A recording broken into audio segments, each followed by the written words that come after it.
আসসালামু আলাইকুম। রাতের শীর্ষ সংবাদে স্বাগত জানাচ্ছি আমি সুমনা সুমা। বিশেষ চাহিদা সম্পন্নদের সেবা ও অধিকার নিশ্চিতের নির্দেশ প্রধানমন্ত্রীর। ৩৫,০০০ কোটি টাকার পদ্মা ব্যারাজ প্রকল্প অনুমোদন। বাংলাদেশ সরকারের 7 গুরুত্বপূর্ণ দপ্তরের শীর্ষ পদে রদবদল।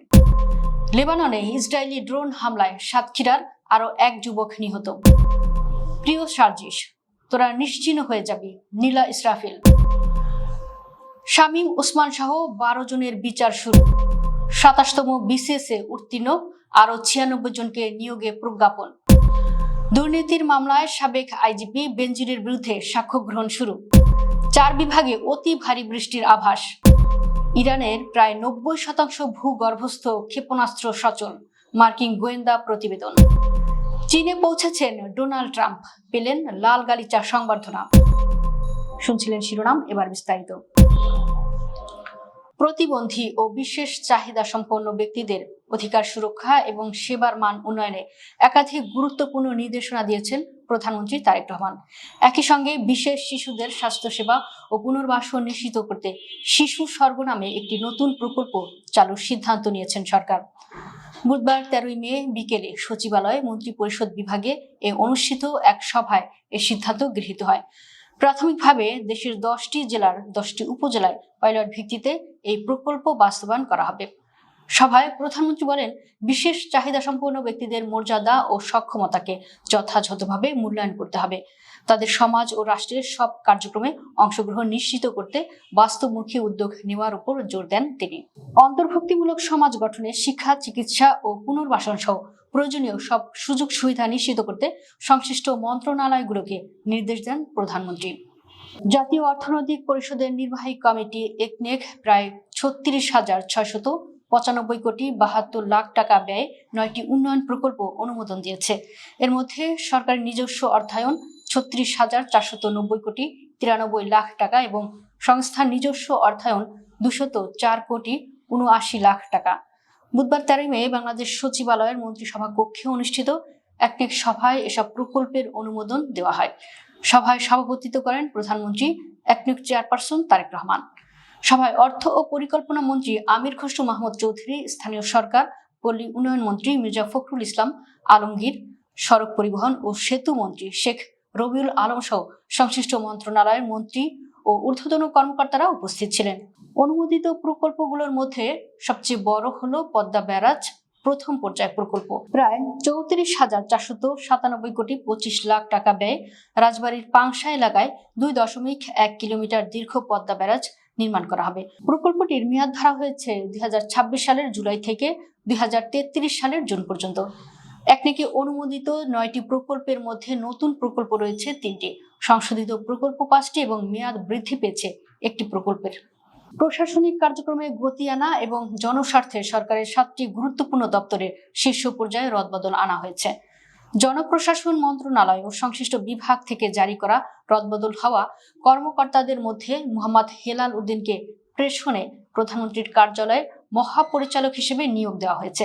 বর্তমানে তিনি আর্থিক প্রতিষ্ঠান বিভাগে সংযুক্ত যুগ্ম সচিব হিসেবে কর্মরত ছিলেন। আগামী 18 মের মধ্যে তাকে নতুন কর্মস্থলে যোগ দিতে বলা হয়েছে।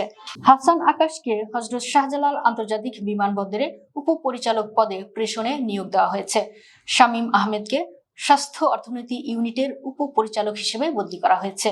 মোহাম্মদ সাইফুল ইসলামকে ধর্ম বিষয়ক মন্ত্রণালয়ের অধীনে দেশের বিভিন্ন স্থানে সমন্বিত মসজিদ নির্মাণ ও সংস্কার প্রকল্পের প্রকল্প পরিচালক হিসেবে নিয়োগ দেওয়া হয়েছে। মাঠ প্রশাসনের সুমন চন্দ্র দাসকে জামালপুরের অতিরিক্ত জেলা প্রশাসক হিসেবে বদলি করা হয়েছে। মিজ শাহিন সুলতানাকে চাঁপাইনবাবগঞ্জের অতিরিক্ত জেলা প্রশাসক হিসেবে পদায়ন করা হয়েছে। বিসিএস প্রশাসন ক্যাডারের কর্মকর্তা মোহাম্মদ আলাউদ্দিনকে খুলনা বিভাগে উপজেলা নির্বাহী কর্মকর্তা ইউএনও হিসেবে পদায়নের জন্য বিভাগীয় কমিশনারের কার্যালয়ে ন্যস্ত করা হয়েছে। ইসরায়েলি ড্রোন হামলায় লেবাননের শুভ কুমার দাস বয়স 28 নামে সাতক্ষীরার আরো এক যুবক নিহত হওয়ার খবর পাওয়া গেছে। সোমবার 11 মে রাতে দেশটির মাইফাদুন এলাকায় সংঘাতপূর্ণ অঞ্চলে চলাচলের সময় তিনি হামলার শিকার হন।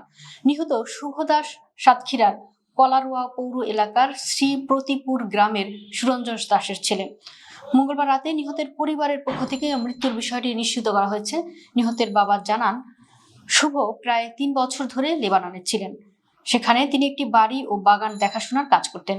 তার উপার্জনেই চলত পরিবারটি। মঙ্গলবার দুপুরে তার মৃত্যুর খবর গ্রামে পৌঁছায়। সাবেক নেত্রী নীলা ইসরাফিল জাতীয় নাগরিক পার্টি এনসিপি নেতা সার্জিস আলমকে উদ্দেশ্য করে খোলা চিঠি লিখেছেন। বুধবার 13 মে বিকেলে নিজের ব্যক্তিগত ফেসবুক আইডিতে একটি পোস্ট দেন তিনি। প্রিয় সার্জিস আলম, তোরা এখন বিরোধী দলে আছিস, কিন্তু মনে রাখিস বিরোধী দল হিসেবেও তোদেরকে বাংলাদেশের মানুষ মেনে নেবে না। তোরা নিশ্চিহ্ন হয়ে যাবি বাংলাদেশ থেকে। বাস্তবতা মেনে নাও, রাজনীতিতে অবস্থান বদলায়, কিন্তু জনগণের রায়ই শেষ কথা। বিরোধী দলে আছো এটাই বিশাল ব্যাপার, কিন্তু জনগণের আস্থা অর্জন করাই এখন তোমাদের সবচেয়ে বড় পরীক্ষা। বাংলাদেশ আওয়ামী লীগ ফিরবে কি ফিরবে না সেটা ভবিষ্যৎ নির্ধারণ করবে, কিন্তু তোরা থাকবি কি থাকবি না সেটা নিয়ে চিন্তা কর। তোমরা রাজনৈতিকভাবে কতটা টিকে থাকতে পারবা সেই প্রশ্নের উত্তর দিতে হবে এখনই, কারণ জনসমর্থন ছাড়া কোনো রাজনৈতিক শক্তির ভিত্তি টেকে না। 24শে জুলাই আগস্টে ছাত্র জনতার গণঅভ্যুত্থান চলাকালে নারায়ণগঞ্জে 10 জনকে হত্যার ঘটনায় মানবতা বিরোধী অপরাধের মামলায় সাবেক এমপি শামীম ওসমান সহ 12 আসামির বিরুদ্ধে আনুষ্ঠানিক অভিযোগ গঠনের মাধ্যমে বিচার শুরুর আদেশ দিয়েছেন ট্রাইব্যুনাল।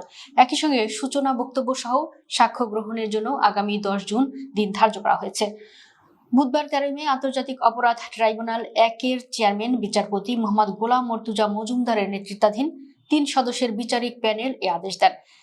এই মামলার অন্য আসামিরা হলেন শামীম ওসমানের ছেলে ইমতিনান ওসমান অয়ন, ভাতিজা আজমেরি ওসমান অয়নের শ্যালক মিনহাজ উদ্দিন আহমেদ ভিকি, নারায়ণগঞ্জ রাইফেলস ক্লাবের সাবেক সভাপতি তানভীর আহমেদ টিটু, রাজু আহমেদ 17 নম্বর ওয়ার্ডের সাবেক কাউন্সিলর আব্দুল করিম বাবু, 18 নম্বর ওয়ার্ডের সাবেক কাউন্সিলর কামরুল হাসান মোল্লা, নারায়ণগঞ্জ মহানগর আওয়ামী লীগের সাবেক যুগ্ম সম্পাদক শাহ নিজাম উদ্দিন আহমেদ, যুবলীগ নেতা শাহাদাত হোসেন সাজনু, ছাত্রলীগ নেতা হাবিবুর রহমান রিয়াদ ও সোহানুর রহমান শুভ। এই মামলার সব আসামি পলাতক রয়েছেন। 27তম বিসিএস এ উত্তীর্ণ আর 96 জনকে বাংলাদেশ সিভিল সার্ভিসের বিভিন্ন ক্যাডারে নিয়োগে প্রজ্ঞাপন জারি করেছে সরকার। বুধবার বাংলাদেশ সরকারি কর্ম কমিশনের সুপারিশে তাদের নিয়োগ দিয়ে জনপ্রশাসন মন্ত্রণালয় থেকে প্রজ্ঞাপন জারি করা হয়। আইনি লড়াইয়ে জিতে 2 দশক পর গত বছরের 18 ডিসেম্বর 27তম বিসিএস এর 673 জন চাকরি প্রার্থীকে নিয়োগ দিয়ে প্রজ্ঞাপন জারি করে জনপ্রশাসন মন্ত্রণালয়। প্রজ্ঞাপনে বলা হয়েছে, নিয়োগ প্রাপ্তদের আগামী 18 মের মধ্যে ক্যাডার নিয়ন্ত্রণকারী মন্ত্রণালয় বিভাগের নির্ধারিত কার্যালয়ে যোগদান করতে হবে। ক্যাডার নিয়ন্ত্রণকারী মন্ত্রণালয় বিভাগ থেকে পরবর্তী কোনো নির্দেশ না পেলে ওই তারিখে তিনি যোগদান করবেন। নির্ধারিত তারিখে যোগদান না করলে তিনি চাকুরিতে যোগদান করতে সম্মত নন বলে ধরে নেওয়া হবে এবং নিয়োগপত্র বাতিল হয়ে যাবে। 11 কোটি টাকার বেশি অবৈধ সম্পদ অর্জনের অভিযোগে দুদকের করা মামলায় পুলিশের সাবেক মহাপরিদর্শক বেনজির আহমেদের বিরুদ্ধে সাক্ষ্য গ্রহণ শুরু হয়েছে। বুধবার 13 মে ঢাকার বিশেষ জজ আদালত 5-এর বিচারক আব্দুল্লাহ আল মামুনের আদালতে মামলার বাদী দুদকের উপপরিচালক হাফিজুল ইসলাম সাক্ষ্য দেন। 20 মে পরবর্তী সাক্ষ্য গ্রহণের দিন ধার্য করেছেন আদালত। সংশ্লিষ্ট আদালতের বেঞ্চ সহকারী সোহানুর রহমান এ তথ্য নিশ্চিত করেন। 3রা মে বেনজির আহমেদের বিরুদ্ধে অভিযোগ গঠনের মধ্য দিয়ে এই মামলার বিচার শুরু হয়।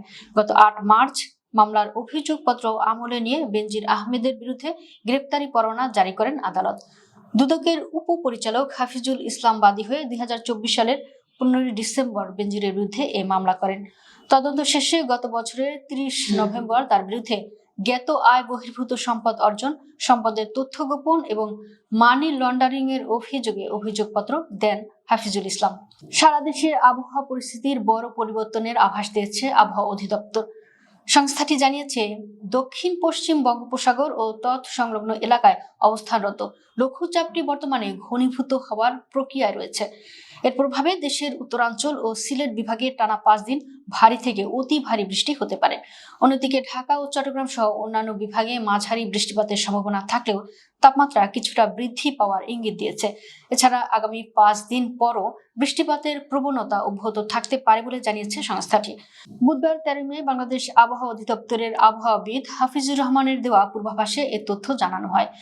আবহাওয়া অফিস জানিয়েছে, আগামী 24 ঘন্টায় রংপুর, রাজশাহী, ময়মনসিংহ ও সিলেট বিভাগের অনেক জায়গায়, ঢাকা ও চট্টগ্রাম বিভাগের কিছু কিছু জায়গায় এবং খুলনা ও বরিশাল বিভাগের 2-1 জায়গায় অস্থায়ীভাবে দমকা ঝোড়ো হাওয়া ও বিদ্যুৎ চমকানো সহ হালকা থেকে মাঝারি ধরনের বৃষ্টি, বজ্রসহ বৃষ্টি হতে পারে। সেই সঙ্গে রংপুর, রাজশাহী, ময়মনসিংহ ও সিলেট বিভাগের কোথাও কোথাও মাঝারি ধরনের ভারী থেকে অতি ভারী বর্ষণ হতে পারে এবং সারা দেশে দিন এবং রাতের তাপমাত্রা প্রায় অপরিবর্তিত থাকতে পারে। ইরানের প্রায় 90% ভূগর্ভস্থ ক্ষেপণাস্ত্র সংরক্ষণ ও উৎক্ষেপণ কেন্দ্র আংশিক বা পুরোপুরি কার্যকর অবস্থায় ফিরেছে বলে মার্কিন গোয়েন্দা প্রতিবেদনে উঠে এসেছে। ইরানের সামরিক শক্তি পুরোপুরি ধ্বংস হয়ে গেছে। যুক্তরাষ্ট্রের এমন প্রকাশ্য দাবির বিপরীতে নতুন এক গোয়েন্দা প্রতিবেদনে ভিন্ন চিত্র পাওয়া গেছে। মার্কিন গোয়েন্দা সংস্থাগুলোর সাম্প্রতিক মূল্যায়নে বলা হয়েছে, ইরান তাদের ক্ষেপণাস্ত্র সক্ষমতার বড় অংশ পুনরায় কার্যকর করতে সক্ষম হয়েছে। প্রতিবেদন অনুযায়ী হরমুজ প্রণালীর আশেপাশে থাকা ইরানের অধিকাংশ ক্ষেপণাস্ত্র ঘাঁটি আবার সক্রিয় অবস্থায় ফিরেছে। 33টি ঘাঁটির মধ্যে প্রায় 30টিতে এখনো কার্যক্রম চালানোর সক্ষমতা রয়েছে বলে ধারণা করা হচ্ছে। এসব ঘাঁটি থেকে উপসাগরীয় অঞ্চলে চলাচলকারী যুদ্ধজাহাজ ও তেলবাহী জাহাজের জন্য সম্ভাব্য ঝুঁকি তৈরি হতে পারে। মার্কিন গোয়েন্দাদের তথ্য বলছে, ইরান এখনো বিপুল সংখ্যক মোবাইল ক্ষেপণাস্ত্র লঞ্চার ব্যবহার করতে পারছে। কিছু এলাকায় ক্ষেপণাস্ত্র স্থানান্তর ও উৎক্ষেপণের সক্ষমতাও বজায় রয়েছে। কেবল কয়েকটি ঘাঁটি এখনো পুরোপুরি অকার্যকর অবস্থায় আছে। এছাড়া ইরানের ভূগর্ভস্থ সামরিক অবকাঠামোর বড় অংশ পুনরায় সচল হয়েছে বলেও প্রতিবেদনে উল্লেখ করা হয়েছে। গত প্রায় এক দশকের মধ্যে কোনো মার্কিন প্রেসিডেন্ট হিসেবে এই প্রথম 2 দিনের চীন সফরে দেশটিতে পৌঁছেছেন ডোনাল্ড ট্রাম্প। তাকে লাল গালিচা বিছিয়ে স্বাগত জানিয়েছে বেইজিং। বুধবার স্থানীয় সময় সন্ধ্যায় ট্রাম্পকে বহনকারী বিশেষ বিমান এয়ারফোর্স 1 চীনের রাজধানী বেইজিং এ অবতরণ করে। এরপর ট্রাম্পকে উষ্ণ অভ্যর্থনা জানান চীনের ভাইস প্রেসিডেন্ট হান ঝেসং সহ অন্যান্য গণ্যমান্য ব্যক্তিরা। ট্রাম্পের জন্য জাঁকজমক ও আড়ম্বরপূর্ণ সংবর্ধনা অনুষ্ঠানের আয়োজন করে বেইজিং। তাকে দেওয়া হয়েছে সামরিক গার্ড অব অনার। বিমানবন্দরে ট্রাম্পকে অভ্যর্থনা জানাতে উপস্থিত ছিল চীনা শিশু কিশোররা। তারা যুক্তরাষ্ট্র ও চীনের পতাকা নাড়িয়ে ট্রাম্পকে স্বাগত জানায়। মান্দারিন ভাষায় তারা স্লোগান দেয়, স্বাগতম, আন্তরিক স্বাগতম। এই স্লোগানের মধ্য দিয়েই লাল গালিচা ধরে হেঁটে যান ট্রাম্প। এ সময় ট্রাম্প ছিলেন হাস্যোজ্জ্বল। পরে গাড়ি বহরের লিমোজিন গাড়িতে ওঠার আগে দিয়ে তিনি মুষ্টিবদ্ধ হাত তুলে শুভেচ্ছা জানান। দর্শক, ভিডিওটি শেষ পর্যন্ত দেখার জন্য আপনাকে অসংখ্য ধন্যবাদ। নিত্য নতুন ভিডিও পেতে আমাদের ইউটিউব চ্যানেলটি সাবস্ক্রাইব করুন এবং নিয়মিত নোটিফিকেশন পেতে বেল বাটনটি ক্লিক করুন। আমাদের ফেসবুক পেজটি ফলো করুন। এছাড়াও আমাদের ভিডিও লাইক, কমেন্ট ও শেয়ার করুন। আল্লাহ হাফেজ।